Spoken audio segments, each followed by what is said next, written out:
ఇవాళ నిజంగా ఆంధ్రప్రదేశ్ రాష్ట్రంలో పరిశ్రమల పండుగ జరుగుతుంది అనిపిస్తుంది. ఎందుకంటే కంటగా ఉంటుంది అనమాట. రేపు ఏమవుతోంది, మొన్నటికి మొన్న రాయల్ ఎన్ఫీల్డ్ తీసుకొచ్చారు, ఈవై వచ్చింది. ఆ ఈవై వచ్చిన 2 రోజులకే ఇవాళ రాయలసీమని రక్షణ సీమగా మారుస్తున్నారు. 4 లక్షల కోట్ల పెట్టుబడులు, 4 లక్షల ఉద్యోగాలు, 239 పరిశ్రమలు ఇవాళ రాయలసీమకి రక్షణ శాఖ నుంచి ఏరోనాటికల్ డెవలప్మెంట్ జరగడం, ఏరో డిజైన్స్ ఇక్కడే జరగడం అనేది నిజంగా నేను మీకు ఇలా చెప్తుంటేనే ఐఎమ్ గెటింగ్ గూస్ బంప్స్ అనమాట. అంటే ఎందుకు అంటే రాయలసీమ అంటే ఎప్పుడు కూడా వెనుకబడిన ప్రాంతంగా సీమ ప్రజలు పంటలు పండకపోవడము అట్లాగా అంటారు. అట్లాంటిది వాళ్ళ రాయలసీమ అనేది ఈ భారతదేశానికి ఒక రక్షణ సీమగా మారబోతుంది అంటే ఇది నిజంగా చిన్న విషయం కాదు. ఇది నిజంగా అందరం కూడా అభినందించాల్సిన విషయం. దీని వెనుక ఉన్న నారా చంద్రబాబు నాయుడు గారు తాను యువతకి నేను భరోసా కల్పిస్తాను, 20 లక్షల ఉద్యోగాలు నేను కల్పిస్తానని ఏదైతే మాట చెప్పారో ఆ మాటని వాస్తవికంలో చూపిస్తూ నిజం చేస్తూ ఇవాళ వారానికి ఒక కంపెనీ, 4 రోజులకి ఒక పండుగ ఈ రాష్ట్రంలో జరుగుతుంది అంటే నిజంగా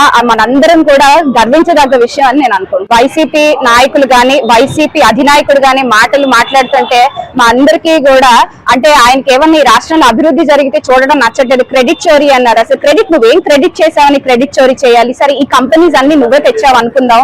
మరి నీకు 5 సంవత్సరాలు ముఖ్యమంత్రిగా ఇచ్చిన రోజున నువ్వెందుకు దాన్ని నిజం చేసుకోలేకపోయావు? నువ్వెందుకు చేయలేకపోయావు? అదే ఇంత నువ్వు కంపెనీని తీసుకొచ్చి ఇంత అభివృద్ధి రాష్ట్రంలో చేస్తే ప్రజలు నిన్ను 11 సీట్లతో మిమ్మల్ని ఎందుకు ఒక ప్రతిపక్ష హోదా కూడా లేకుండా ప్రతిపక్ష హోదా లేని పార్టీగా మిమ్మల్ని కూర్చోబెట్టారు? ఈ ఒక్క ప్రశ్న చాలు. ప్రజలే మిమ్మల్ని దేనికి పనికిరాని వాళ్ళని అనుకుని 11 సీట్లతో పరిమితం చేశారు.